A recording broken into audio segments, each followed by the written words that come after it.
Vamos então desconectar para que possamos dar sequência e assistiremos em instantes a palestra intitulada Infecções osteoarticulares, atualizações. Para falar sobre este tema, convido ao palco o palestrante Dr. Koji Edson Kojima. Nosso convidado é médico do Hospital das Clínicas da Faculdade de Medicina da USP e chefe do grupo de trauma ortopédico do Hospital das Clínicas de São Paulo.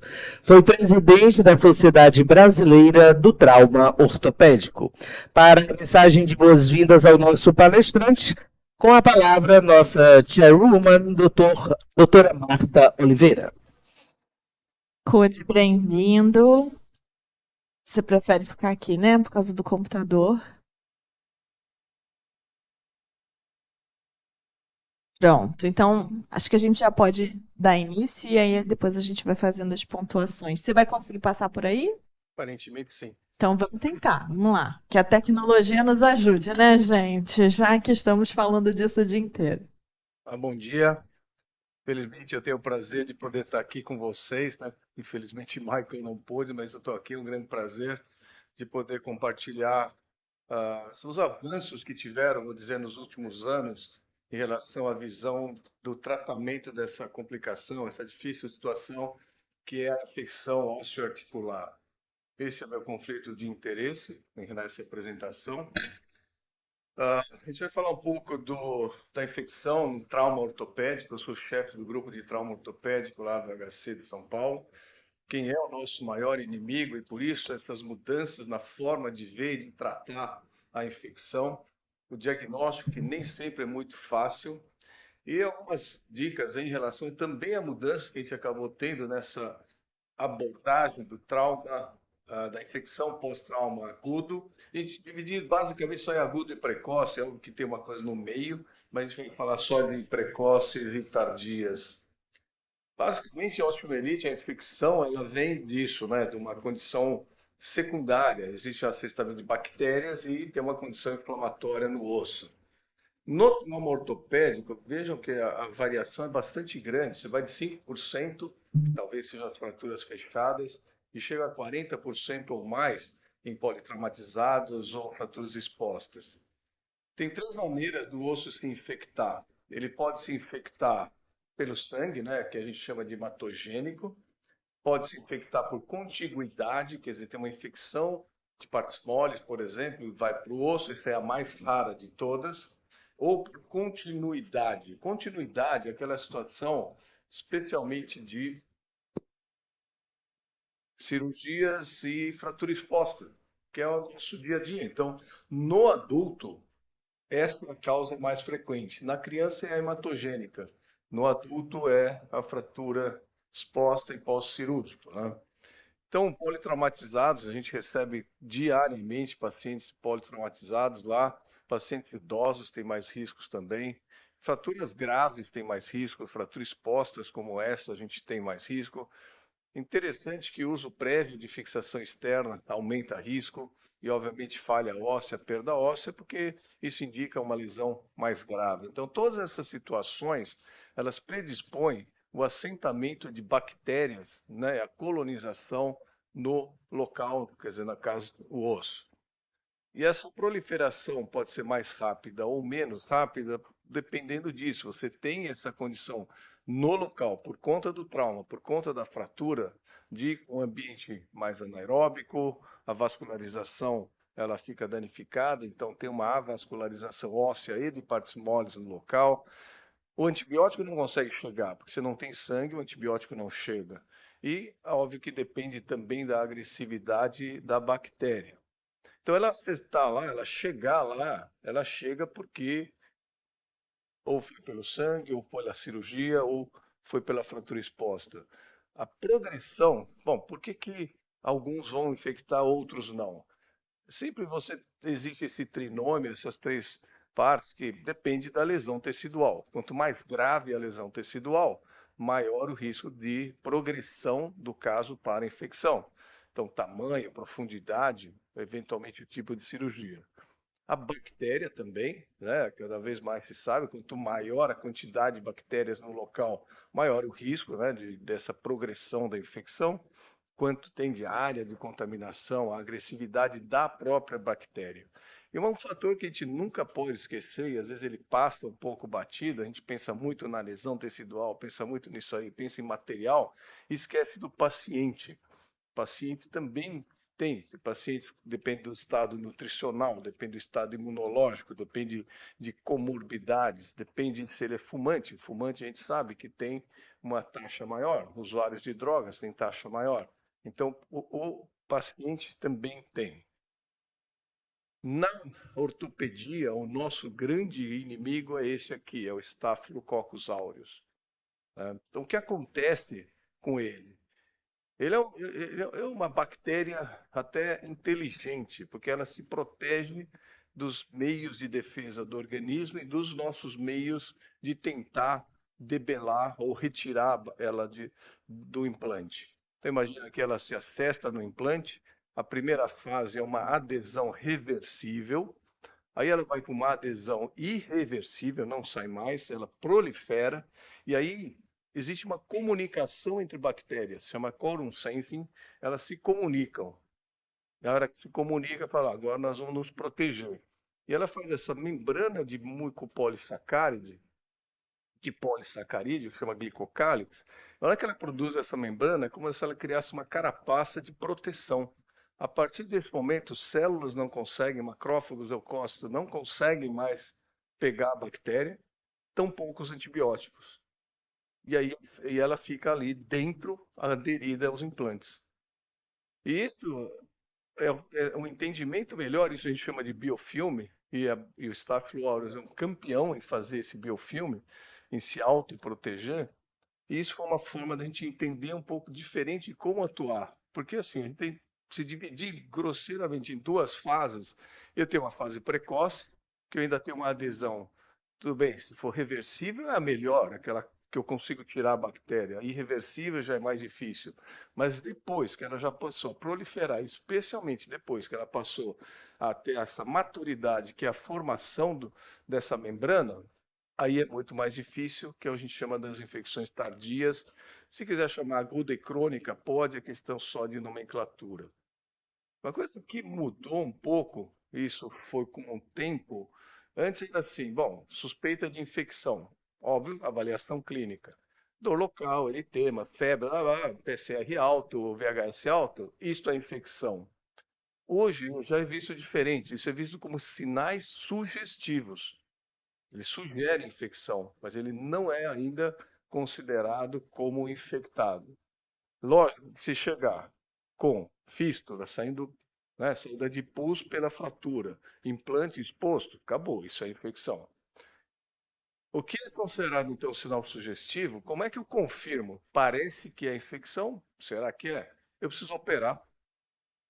Tem que ir para o centro cirúrgico, porque ir para o centro cirúrgico eu vou tomar as atitudes, especialmente, óbvio, que tem que lavar, desbridar, mas é colher material, porque com esse material aí sim confirmar se tem a cultura positiva ou cultura negativa, e essa maneira então agora de eu confirmar aqueles sinais sugestivos. E é lógico que se ela está do outro lado, que tem critérios confirmatórios, a gente também opera, porque aí eu tenho um quadro infeccioso e vou ter que atuar. Começando pelos sinais, né, pela precoce, ou pode ser chamada de aguda, o que é interessante nesse quadro é assim, ele tem muitos sinais sugestivos e é incomum ter sinais confirmatórios. Então tem febre, tem eritema, tem edema, tem febre, mas os confirmatórios não. Então a gente tem que levar. Isso é uma das coisas que a gente acabou mudando, como eu vou mostrar nesse caso. Uma senhora de 47 anos foi atropelada, fratura exposta 3A, fixou externo primeiro, fez a haste em seguida, depois de 4 dias. Depois de 7 dias ela chega assim. Ela chega assim no retorno. E aí, tá vermelho, tá quente. Bom, e o que fazer? Então ela tem sinais clínicos, sugestivos, sinais sistêmicos. Isso tudo a gente hoje considera como sugestivo não diagnóstico. O que fazer? Antigamente, nem o senhor fazia isso, só eu fazia isso antigamente. O paciente vinha, e infelizmente muita gente ainda faz, num quadro como esse. Dá um antibiótico, né? Binotal, gostam do Binotal, né? Dá um Binotal, dá amoxicilina, vai via oral e volta daqui uma semana para ver o que acontece. Isso só permite que o biofilme fique mais maduro, amadureça e entre naquela fase ruim de você não conseguir mais debelar.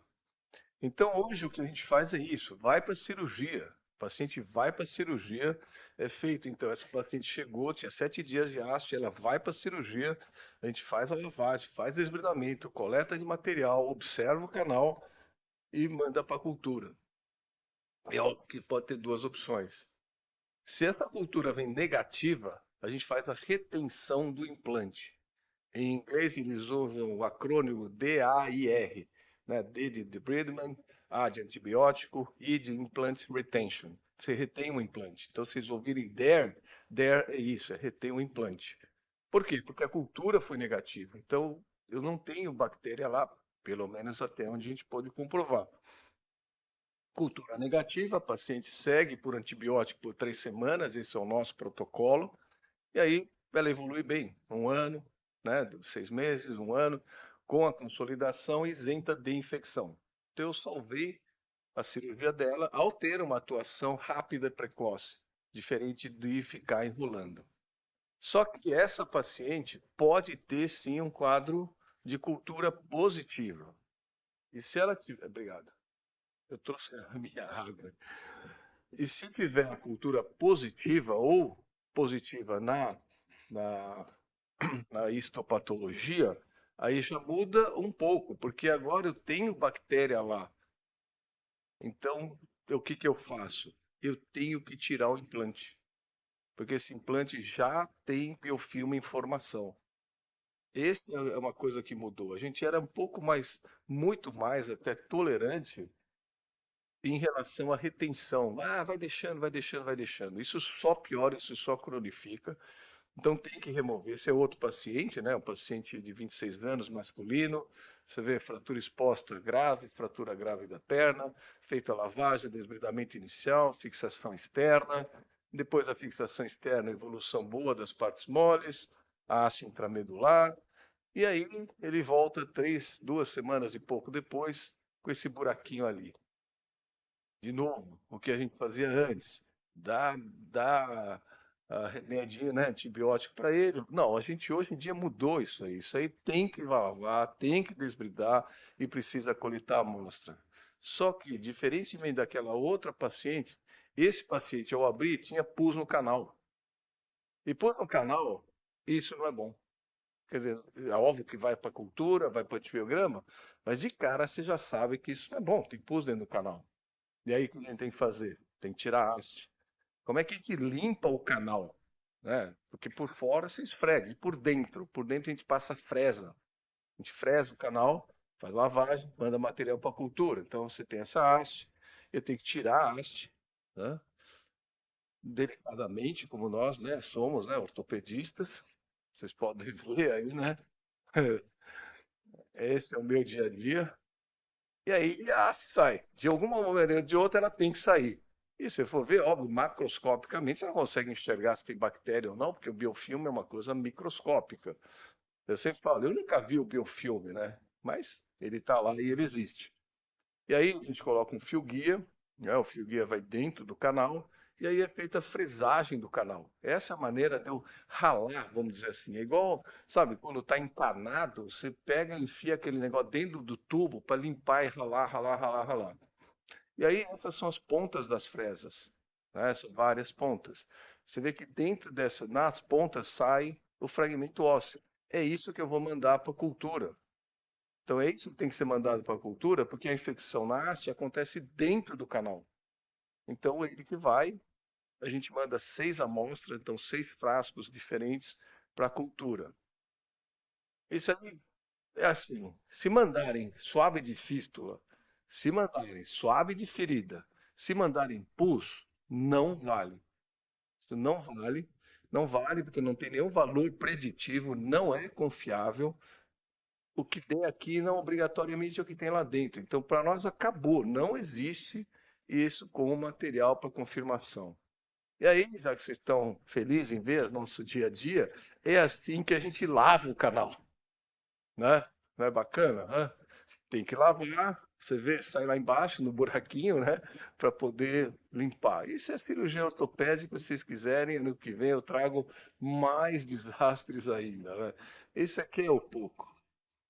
E aí o que fica é, tá bom, e a fratura, né? Se eu tenho uma cirurgia que eu estou fazendo agudamente, a fratura não está consolidada, não precisa nem fazer raio-x.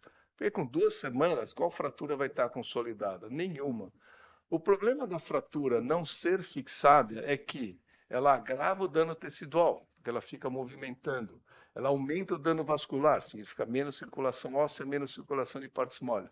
Ela piora a resposta imune e aumenta o tecido necrótico. Então, eu não posso, tenho que tirar a haste, porque tem pulo no canal, mas eu não posso deixar sem fixação. Então, a fixação nessa, lembra que nós estamos falando da situação aguda, precoce, 2 semanas, 3 semanas no máximo.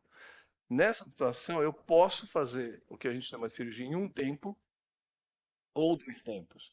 Então, isso é importante vocês entenderem essa dinâmica, porque esse cara é louco, ele acabou de tirar uma haste, quer pôr outra haste. Né? Essa é a cirurgia em um tempo, sabe? Você tira e coloca outra haste no lugar. Aí você fala, ó, mas tem situações que eu tenho que ir para 2 tempos. Eu tenho que fixar externo, por quê? Porque eu não posso deixar instável. E aí depois eu volto e coloco a haste. Então são situações diferentes. Como é que a gente decide isso? É fácil? Não, nem sempre é fácil. São vários fatores que precisam ser considerados. Como eu já falei, o hospedeiro, o estado dele, eu tenho que ver se ela é precoce, aguda ou ela é crônica, eu tenho que ver a agressividade da bactéria, eu tenho que ver consolidação, eu tenho que ver estabilidade. Frente a tudo isso, se tudo isso é positivo, a gente faz em um tempo. Se tudo isso é negativo, a gente faz em 2 tempos.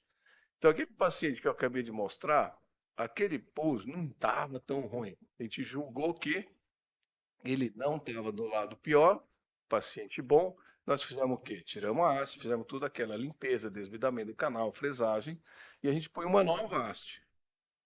Tá? Nova haste. Se tiver alguma justificativa para falar em titânio, seria essa, porque a titânio tem menos adesão de bactéria do que aço. Tá? Então, poderia ser. Tá? Então, se tiver alguma justificativa, é pós-infecção.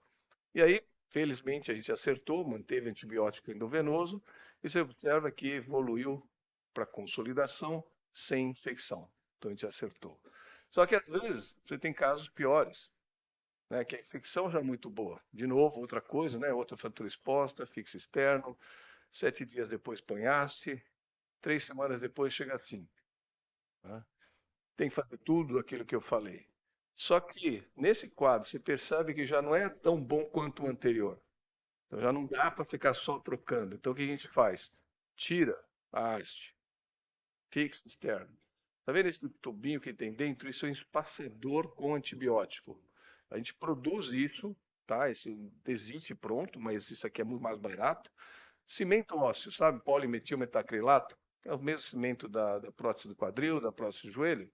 A gente produz isso aí, mistura o antibiótico nele, tá? Existe uma gama de antibióticos possíveis. Você faz isso aqui, faz a haste como se fosse aqui, e aí a gente coloca dentro do canal, porque ele ocupa o espaço, não deixa o espaço morto, e outra, libera antibiótico dentro do canal.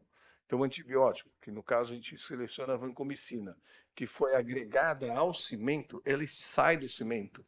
Em 24 horas dá um pico gigante, aí depois ele vai caindo. Então tem um duplo efeito, ocupar espaço e o nível de antibiótico. Aí fica 6 semanas, tudo bem cicatrizado, tira e põe a haste. Por quê? Porque a fratura não está consolidada ainda. E aí depois evolui para a consolidação. Então, se for pensar, para vocês entenderem um pouco, vocês que vão autorizar ou não, não é isso? Uhum. Então, assim, se tiver sinais sugestivos, eu acho que precisa autorizar esse limpeza e desbridamento. Porque a chance de salvar esse paciente de uma infecção crônica. Outro, Sem pus no canal, vai precisar de antibiótico. Não sei se passa por vocês essa autorização também, mas antibiótico vai por 3 semanas, pelo menos. Se tiver pus no canal, tem que autorizar tirar a haste, tem que autorizar a fresa. Se é um tempo, além disso, você tem que autorizar uma nova haste. Mas não é. Você tem que autorizar tudo isso, mais o cimento, mais o antibiótico, mais o fixador externo. Mas não acaba aí, porque depois ele volta e você tem que autorizar a retirada do fixador e a colocação de uma nova haste.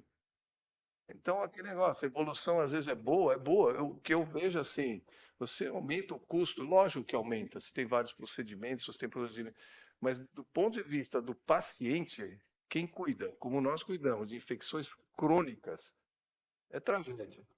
É tragédia. São anos e anos e anos e anos, e não raro pode até evoluir para amputação. Então precisa, sabe, essa atuação faz com que a gente consiga, eu vou dizer, salvar muito membro e com isso, sabe, auxiliar, ajudar muito os pacientes a não ir para infecção crônica. Aumenta custo, aumenta custo. Se eu acho que aquilo lá está caro, agora vocês vão ver, porque a tardia é pior. Porque lembra, agora o biofilme já aconteceu, ele já está lá maduro. Então, assim, o que é interessante na crônica é que clinicamente o paciente está melhor.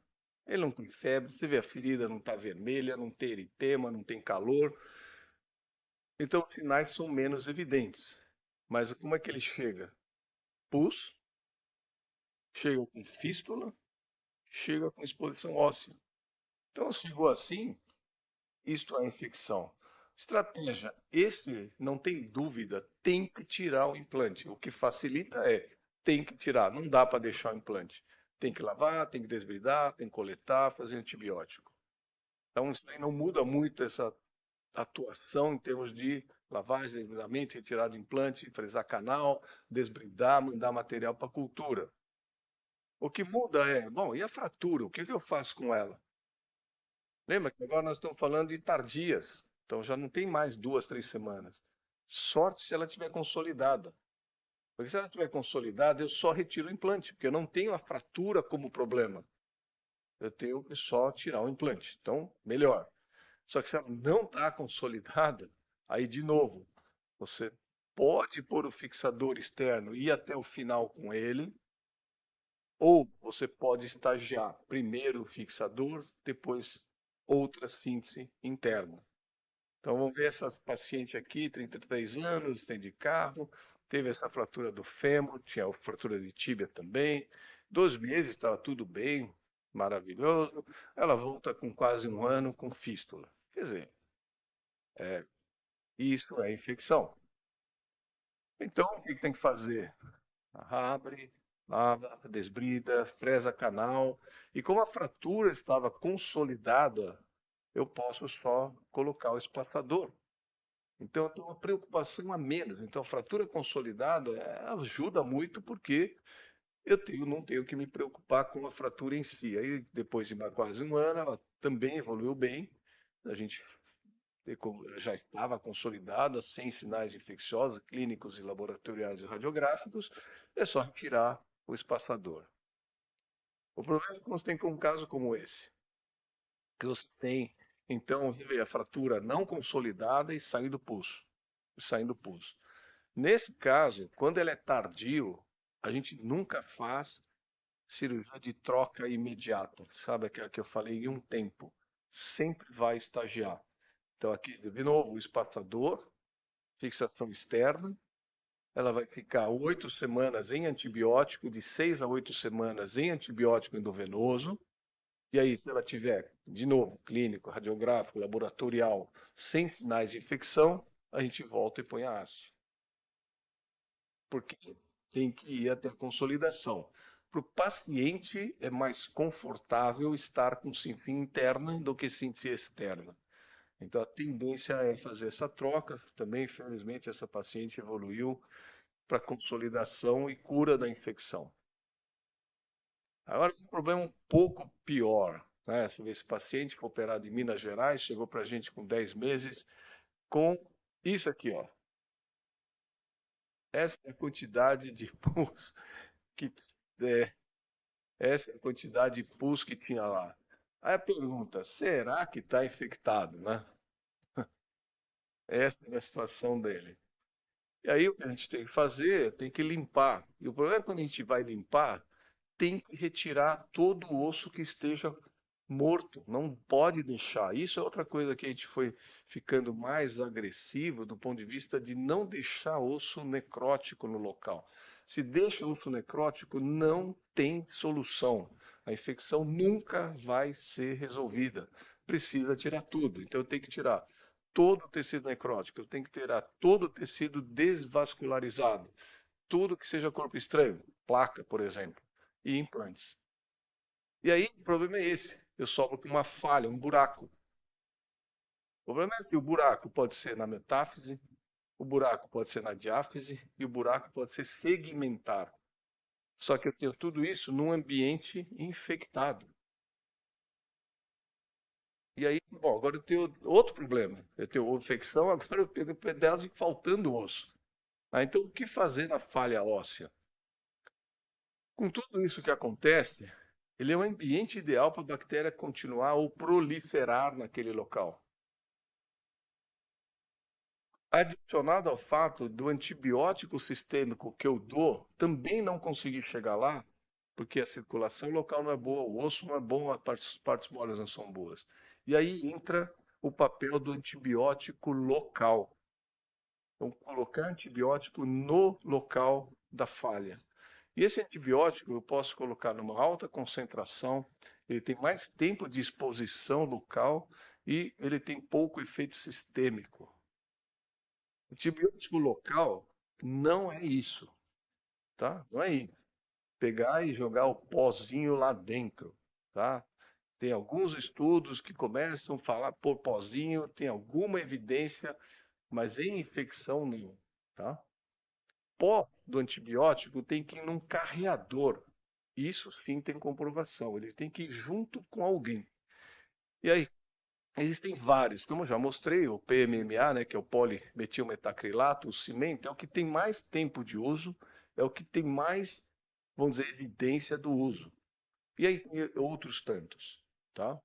Eu vou falar também aqui da nossa experiência com o vidro bioativo e um pouco das diferenças que existem entre eles. Ele é chamado bioativo porque ele tem essa interação com os tecidos ao redor. Então, o material ele só é bioativo se tiver isso. Placa, placa não é bioativa, né? Por quê? Porque na hora que coloca lá as partículas, né, os fragmentos lá do biovidro, por conta do líquido, do fluido que tem ao redor, ele libera íons e esses íons produzem essa reação entre ele e o corpo, né, e o hospedeiro. No mercado existem dois vidros bioativos. Existe o 45, lembra só do 4553. O que precisa saber é isso. Porque 45 é a quantidade, né, em percentagem de peso de óxido. Porque você somar não vai dar 100, dá mais, porque é porcentagem de peso em óxido. Tá? Então não é porcentagem absoluta. Ele é chamado de 45S porque tem 45%, vamos pensar assim. O 53 tem 53%. Então são duas preparações diferentes, vamos dizer assim. O resto é sódio, cálcio e fosfato, né?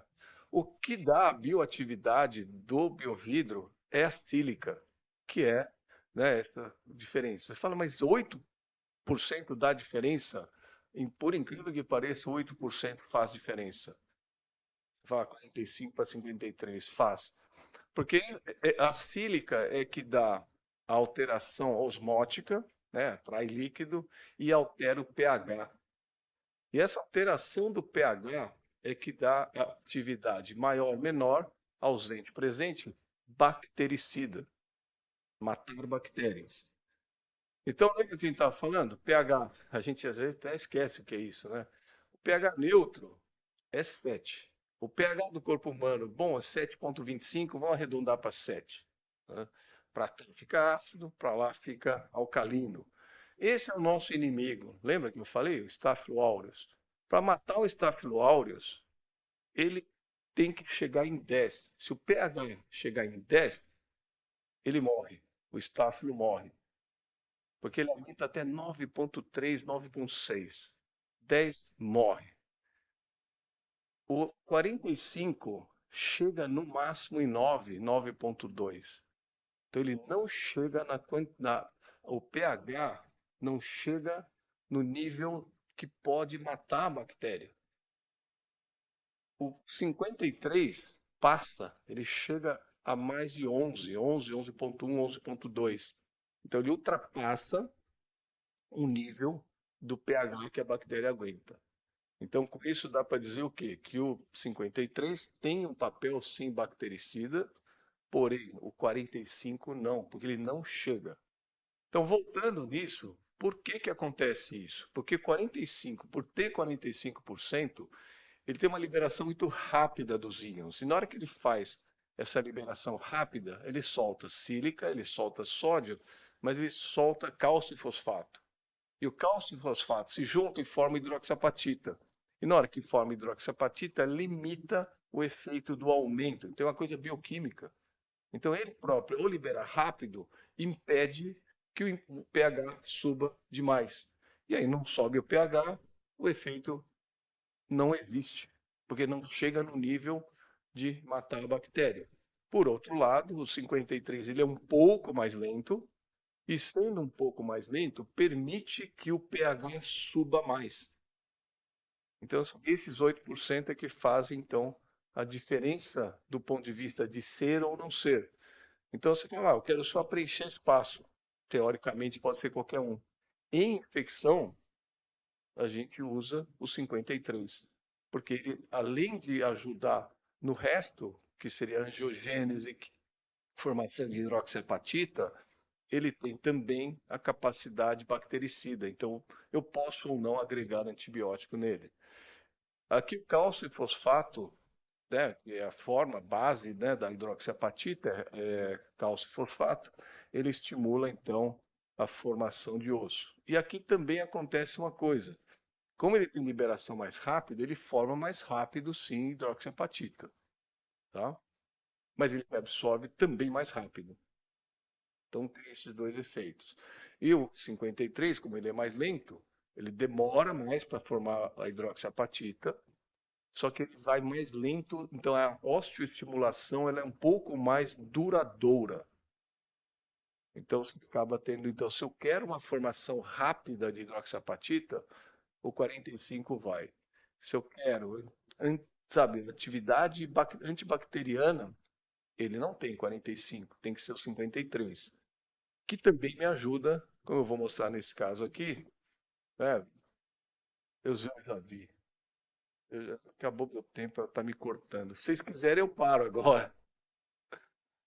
Essa é a minha função. Essa é a minha função. Vamos fazer uma votação. Quem é que para? Você é a chatinha do Play. Quem Eu sou a quem chatinha quer do que Play. continua? Ganho pra isso, não é, Helena? Eu ganho pra isso. Falta E aí eu vou.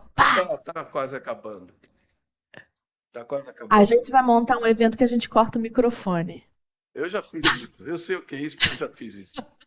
Então aqui a fratura exposta grave e aqui evoluiu, a gente fixou. 8 dias depois fixação, 3 meses depois, ele volta 5 meses com fístula. Né? Aí tem ali sequestro, o que ele tem que fazer? Aquilo que eu já falei, tem que tirar o implante, tem que limpar o osso, e ele termina com esse buraco. Você vê que não é um buraco tão pequeno. Né? Inicialmente, tem gente que coloca direto o biovidro aí. Na nossa experiência, o nosso grupo, prefere fazer estagiado. O estagiário é assim, a gente primeiro coloca o cimento, PMMA com antibiótico. Por quê? Porque se eu tiver que revisar, eu tiro o cimento e ele é menos caro do que se eu coloquei biovidro e tenho que revisar e tiro tudo. Então a gente prefere dessa maneira. Mas tem literatura, tem gente colocando direto, então não é errado, é uma opção que a gente faz. E aí ficou 8 semanas, e aí assim, com 8 semanas de antibiótico, sem sinais clínicos, sem sinais laboratoriais, aí a gente põe o biovidro. Por quê? Por conta daquilo que a gente já falou, do ponto de vista de antibactericida e de estimulação de formação óssea. Lembra? Tem cavidade, tem buraco lá no osso. De alguma maneira, se eu deixo aquele, ele quebra. E supracondilar do fêmur, 50% quebra se você não fizer alguma coisa, metade quebra. É a evolução do paciente, então colocação do vidro bioativo depois, e felizmente também você vê que ele refaz o osso. Ele consegue preencher o osso daquela forma, que é a fase inicial, tem a fase do pH, a fase do bactericida, e aí depois tem a fase da estimulação óssea. Então ele me ajuda para os dois lados. Você vê 2 anos depois, o osso refeito, o paciente sem infecção. Evidência, não tem evidências robustas, aquela de 400 mil pacientes. Esse é um trabalho sul-africano. Você vê erradicação, ele vou pôs em amarelo só a tradução da conclusão deles. Alternativa viável, antimicrobiano e com multiresistentes, S53. Esse é um trabalho holandês também com S53, 78 pacientes, erradicação de quase 90% e baixa taxa de complicações. Todos usando também. Esse aqui é um trabalho feito entre a Escola Paulista e lá o HC, né, juntando 92 pacientes, 87% de erradicação, com aquela pasta, né, porque tem agora o biovidro em pasta, o que ajudou foi diminuir a recorrência. E também alta taxa de erradicação.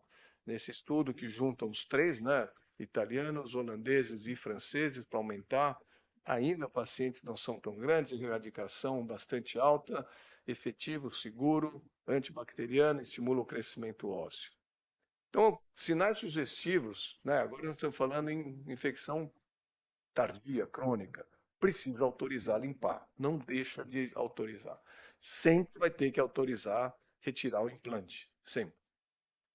Se está consolidada, fica feliz, porque é uma caixinha de cimento e antibiótico. Se não está, aí vai, tem que autorizar o fixador, depois tem que autorizar o novo implante. Já tem que saber, o cara vai pedir, porque esse é o melhor para o paciente.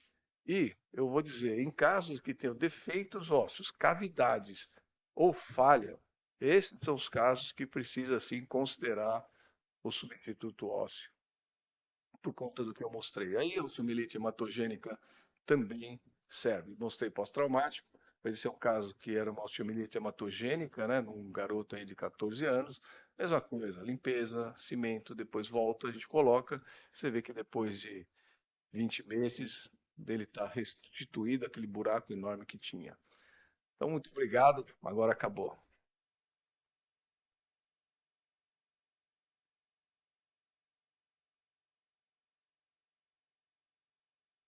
Posso ficar aqui, sentar?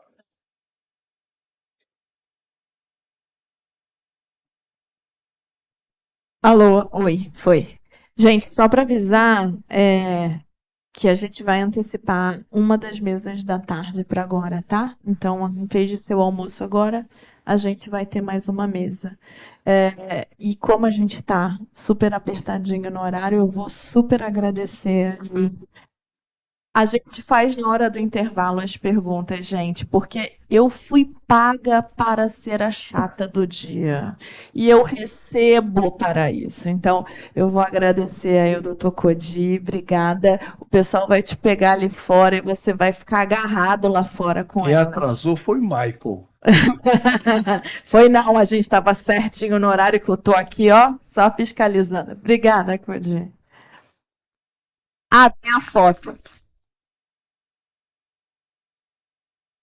E aí,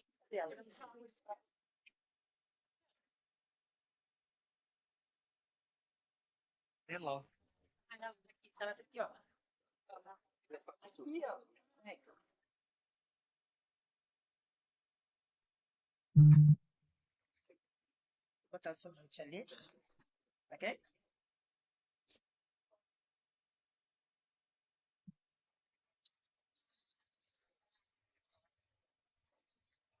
É? Tá bom.